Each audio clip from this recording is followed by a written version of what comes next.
Thank you, Mr. Chairman. So first of all, I want to give a broad summary, and then I'll walk the committee through the bill by line number. I'm hoping we can use this as the vehicle to continue this discussion. So first of all, the bill makes a broad distinction between expungement and sealing. Expungement, and it makes different legal consequences for that. Expungement is mainly for people who are either innocent or actually innocent, as we currently have under current law with a couple additions. Sealing is what this bill would do with convictions.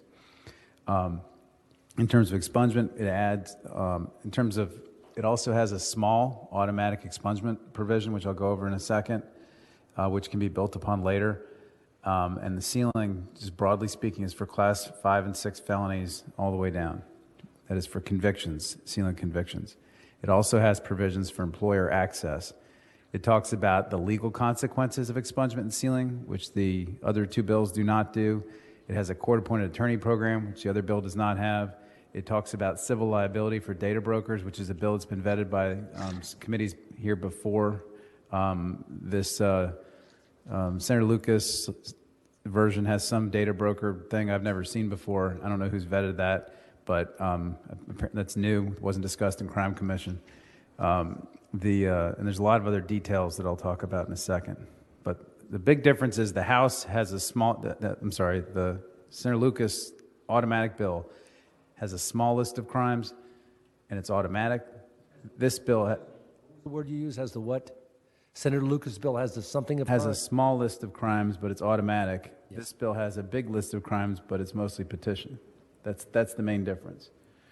So this provides relief to more people, but they have to go seek it, as opposed to Senator Lucas's bill, as it happens by computer to a small list. That is correct.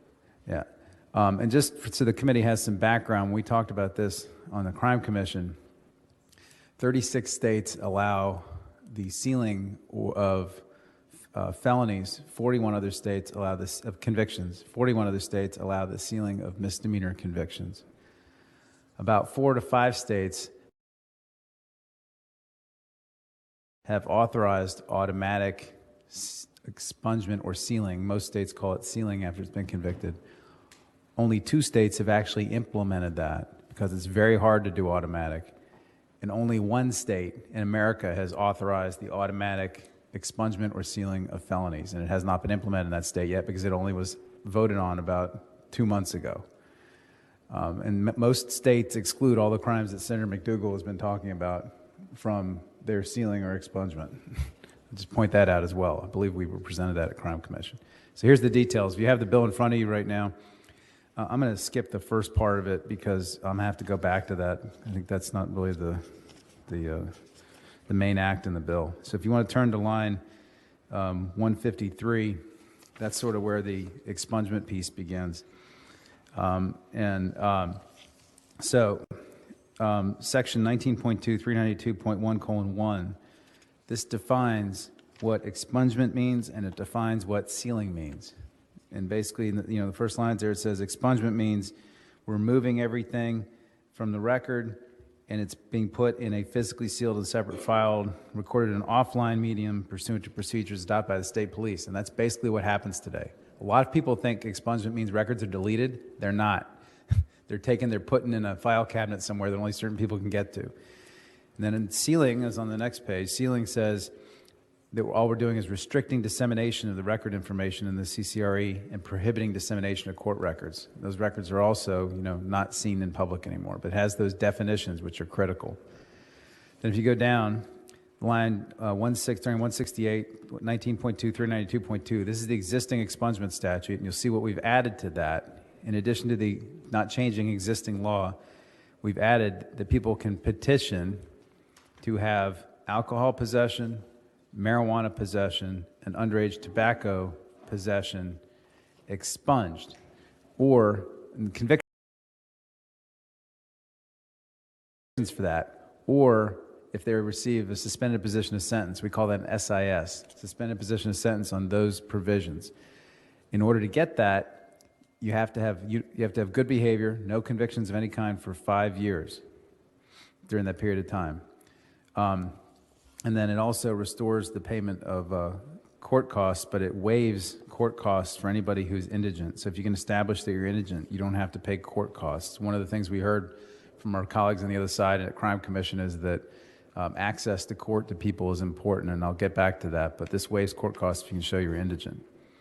Okay, then if you go down, and by the way, all the funds, these costs are paid into our new expungement fee fund, which is at the beginning of the bill, section 17.1205, line 102. That's the expungement fee fund. So all the people, whenever anybody does a petition-based expungement or sealing, the money goes into a fund, and that fund is then used to pay for court-appointed lawyers for people who are indigent who can't afford a lawyer to do their expungement petition.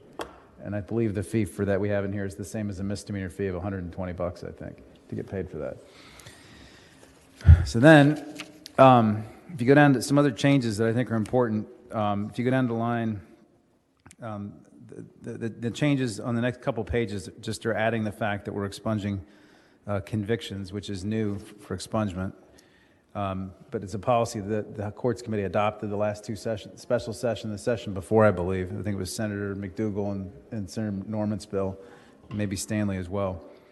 Then if you go down to line 264, it makes clear that any kind of expungement proceeding, this also is repeated for sealing proceedings, are sealed at the courthouse. There's an inconsistent practice between courts. Some courts treat these as sealed proceedings and some don't, but the code doesn't provide clear guidance to the clerks of court, so this takes that up and makes that clear at those lines. Then if you go down to line 284, this has, one other provision that's new on line 281, and this is a bill that the Senate Courts Committee adopted about 3 years ago. It makes clear that no Commonwealth attorney can include in a plea agreement a provision that prohibits a defendant from filing an expungement or a sealing motion. If you all remember that, at least in my experience, there was a Commonwealth attorney, a former one in Arlington, that used to make people sign plea agreements prohibiting them from seeking expungement for dropping things as minor as marijuana, as alcohol, as drunken public charges. And this would make that against public policy and void. So then, just below that, line 284, this has to do with dismissals. Under the Lucas, Morrissey, the old Crime Commission bill, that bill required the automatic expungement of any kind of dismissal, regardless of whether or not the dismissal happened because of an evidentiary malfunction, a witness failing to show up, a husband intimidating their wife into not coming to court, something like that. What this bill does is this says that if somebody is acquitted or charges dismissed, then the defendant can orally ask the court at that moment of dismissal to expunge a charge, and the court can grant it at that moment as long as the Commonwealth attorney does not object. If the Commonwealth attorney objects, then the matter is not expunged, and the person can later seek expungement. It's a without prejudice denial, and the person can later seek expungement. Again, access to justice, we heard, was important. This eliminates the need to hire a lawyer to get a dismissal expunged. So the next, let me see. So next, if you go down to 19.2, 392.2, this is a brand new statute having to do with the sealing of convictions. So this is all new law at this point. And Senator McDougal, this gets to what I think you've been asking about. So if you look at lines 309 through 316, this says that except for a conviction of DUI or 341.24, which I can't remember what that is right now. Mr. Chair, that is commercial driver's license DUI. Oh, got it. Okay. So except for conviction of DUI or commercial DUI, anybody who's been convicted of a traffic infraction, a misdemeanor offense, or class 5-6 felony violation, or a violation of 18295, which I believe is the larceny statute, or grand larceny, or any other felony offense where a defendant is deemed guilty of larceny, and has received a simple pardon, or has received a simple pardon, they can request sealing of the records relating to the arrest, charge, or conviction.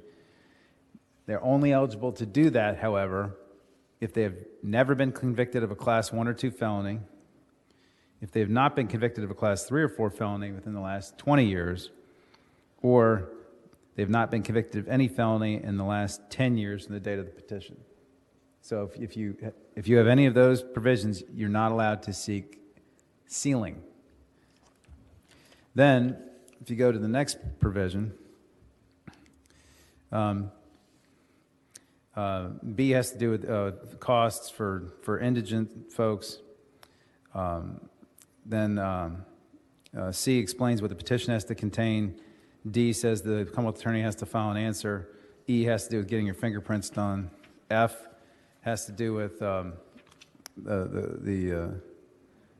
criminal history information. And so what F is, it says that in order to obtain the sealing, you have to show, depending on what charge it is you're seeking to seal, uniform good behavior, that is, means no convictions, for a 3-year period if you're seeking to seal a misdemeanor. For a 5-year period if you're seeking to seal, a non-misdemeanor traffic offense.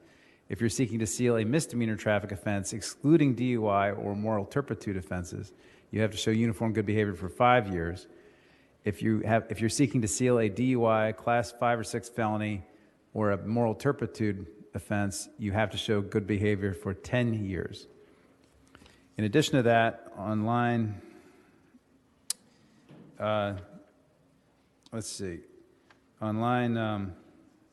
you also have to show that if there's any indication in the record that you were addicted, you have to show that you're no longer addicted to drugs anymore. You have to show a manifest injustice, and again, it has the cost provision. You also can only seal 2 offenses in your lifetime, and we define an offenses arising out of 2 incidents. So if you have multiple charges arising out of 1 incident, that counts as one set for purposes of this bill. Then section 19.2, 392.2:3, this has to do with automatic sealing, which is the smaller version of what's been proposed by the Lucas-Morrissey Crime Commission bill.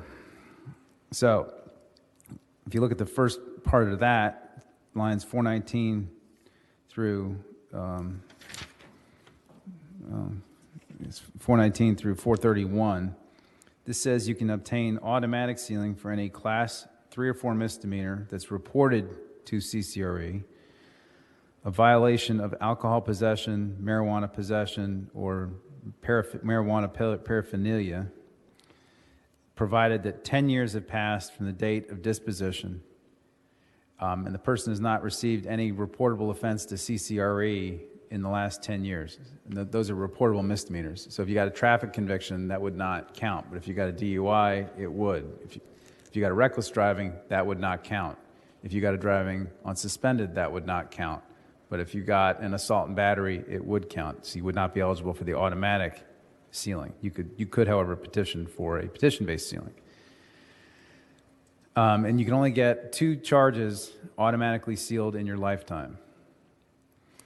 And the rest of this section has mostly to do with logistics between the courts and the state police. Subsection G also is a difference with the Crime Commission bill, I believe, and this bill, and I assume the Morrissey and Lucas bill, which is that the list of charges that's transmitted by the courts to the state police for purposes of sealing are not public documents, they're sealed. The reason that's important is because there are a lot of people out there who would love to use those lists to put stuff all over the internet and extort money out of people. And it's important that that stuff stay sealed so that I can get into specifics if anybody would like. And then, let's see, what's next? Then, this is also important, lines 472 to 75 state that any Class 3 or 4 misdemeanor or traffic offense that's not reported to CCRE are deemed sealed when they're destroyed by the General District Court. General District Court destroys records, I think, every 10 years, after 10 years.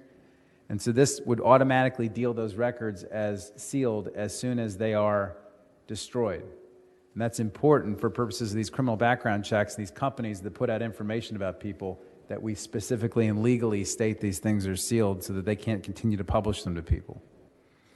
And that's also a difference between the bills.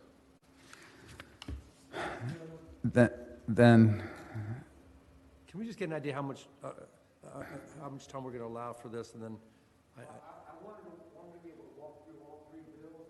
I wanted to be able to walk through all three bills, then figure out what policy direction we wanted to go as a subcommittee so we could get to marijuana. I mean, Can I just make a point now, and then Senator Surovell can continue? I've got to tell you that I'm sitting here, and I appreciate all the work that Senator Surovell did, but you'll need a PhD in criminal justice procedure just to follow all the nuances. I got a headache listening to, well, you can do sealing, but if you don't do the expungement, but you can do it if you didn't have anything in 20 years, but as long as it's not a class 3, I can't follow it. I'm just going to say right now, it is too complicated. It's not necessary. Let's keep it simple, okay? We can have a discussion between sealing and expungement, but to break this down into all these various nuances, you know, as long as you didn't have a misdemeanor traffic conviction, but if you had a traffic infraction and it only occurred within 2 years when you were wearing orange socks, it's too complicated. It's way too complicated for the average practitioner and judge to follow. Mr. Chairman? Senator Lucas. Yeah, and I quite agree. And I thought one time it was just my sense of confusion. But certainly if Senator Morrissey is having difficulty following, you know how much difficulty it's going to be for the average layperson. And I think therein lies a problem with, and especially with some of this, the NAACP and other organizations that are supporting expungement bills. This is exactly the problem that they're having. They're saying if you make it difficult, this difficult, people still will not be able to get their crimes expunged. It's way too difficult.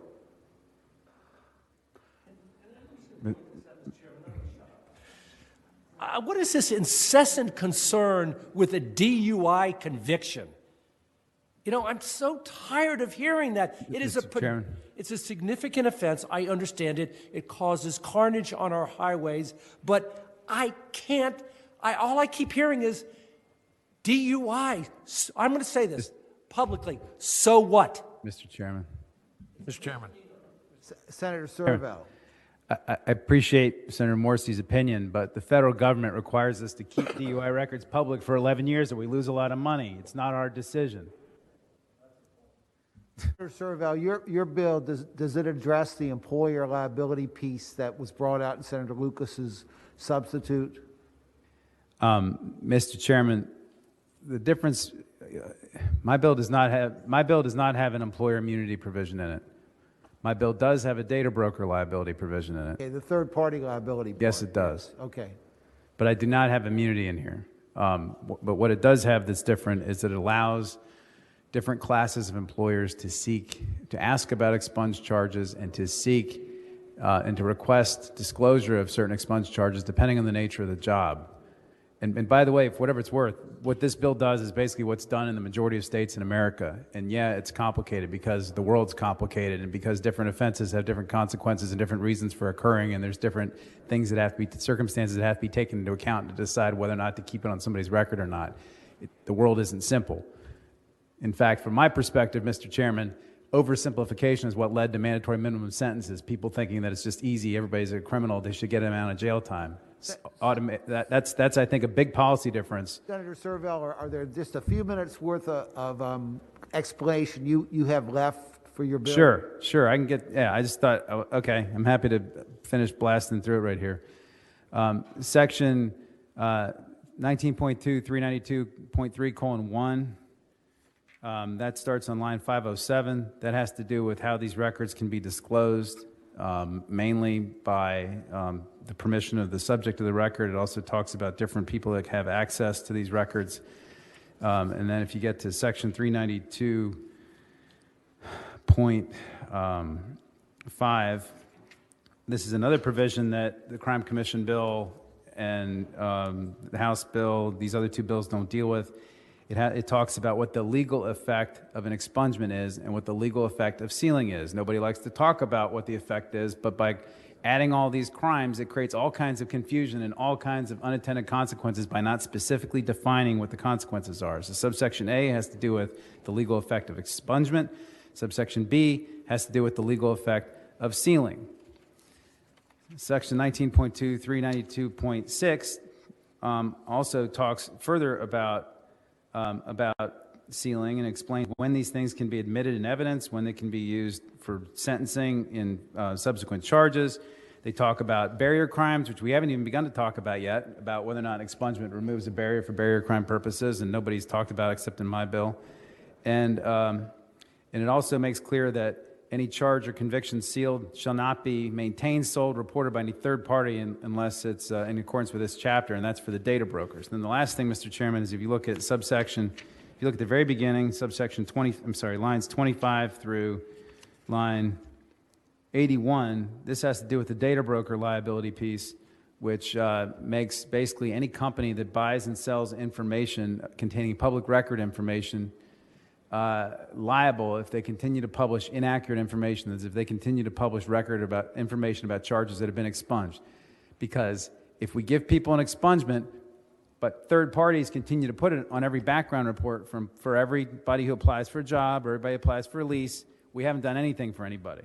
And the bill that was approved by the Crime Commission didn't have anything about that. And I guess now there's some new language that's been proposed, which I haven't even read about that. We probably have 3 bills. We'll do 10 minutes total of public comment.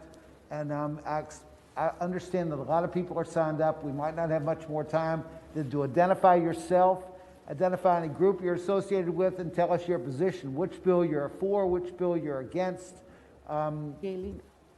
But be quick about it. Okay.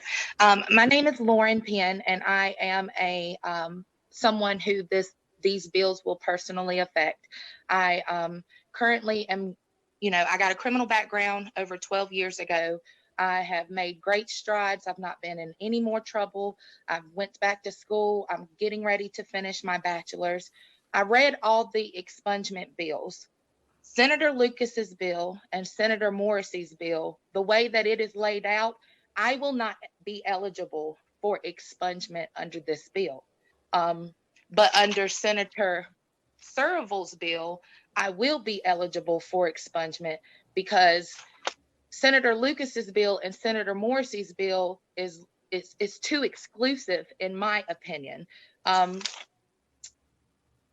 And Senator Surovell's bill, to me, seems like it has a heart. Now, I am a lay person. I sat here all last night. I read all of the bills. I was able to understand Senator Surovell's bill. And to me, out of the 3, people who have petition-based expungements, and there was a study that was out last year in Michigan, and I'm sorry I'm rambling. I just kind of went off script, but less than 4% of the people who are eligible for expungement actually go and find expungement opportunities within 5 years of them being eligible. So by us expunging records and by us sealing records, we're not just saying, everything is forgiven. We're actually giving these people opportunity for hope and a clear path for success. And so if, like the man said before me, we could take the best parts of the bill and maybe put them together, I think it would be really good. But in my research, what I've learned overall, I think Senator Surovell's bill is best fit. Also, if I could add, Senator Lucas and Senator Morrissey's bill has a clause in there, section D. It's around line 700 and something, where it says, if your charge has been reduced from a greater charge that's not expungible, then that reduced charge is not eligible to be expunged. And with what we've known and what we've learned off of plea bargains and how I'm hopeful that we can take eventually, in whatever setting, some of the best pieces from each of these bills and put them together into one bill that makes sense. And I hope that we'll report a good bill out of this committee. Under this bill. Good morning. Can you hear me okay? Yes, ma'am, we can. Okay.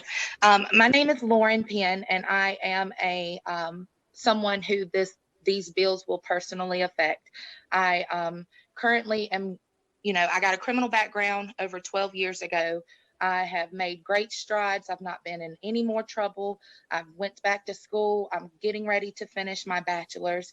I read all the expungement bills.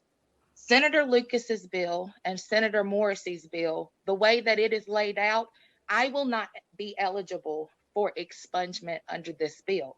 But under Senator Surovell's bill, I will be eligible for expungement because Senator Lucas's bill and Senator Morrissey's bill is too exclusive, in my opinion.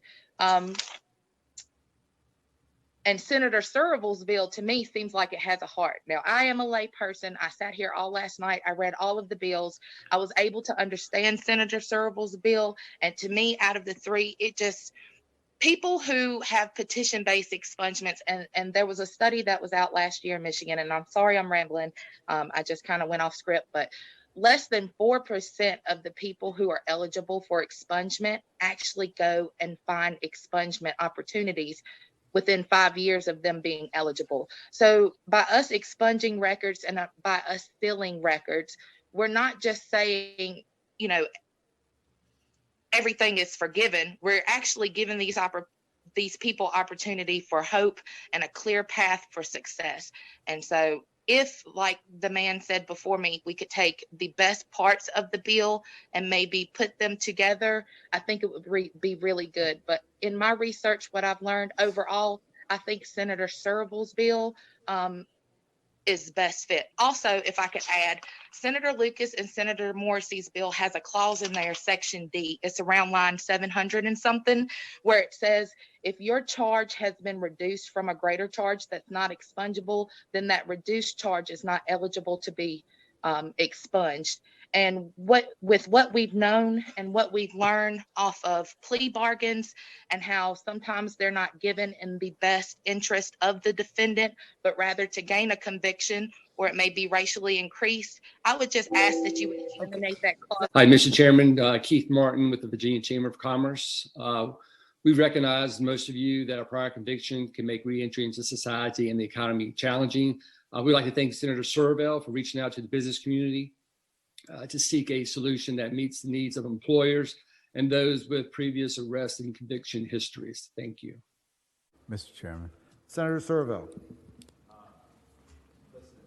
I think what the public testimony has suggested is that there's some people see merit in all of these things. But somebody just sent me a quote, which I think is very prescient, from H.L. Mencken. It says, "For every complex problem, there's an answer that is clear, simple, and wrong." So this is a complex problem. And complex problems often require complex solutions. It might not make people happy, but that's the reality, okay? And I think we need to have a vehicle that we can use going forward that incorporates all the concepts so that we can get a discussion piece to work with, probably get this thing into conference, because it's going to have to, the House, I think, is taking a radically different approach. And so, Mr. Chairman, having said that, I would move that we incorporate Senator Lucas and Senator Morrissey's bill into Senate Bill 1339. And then, if we want to talk about amendments to that, maybe, a different automatic list or something like that, or any of the other details, we can talk about that. But I think that's the more prudent course of action. And Senator Edwards seconds my motion. Mr. Chairman. The primary motion, which is to use Senator Surovell's number, to roll the provisions into Senator Surovell's bill.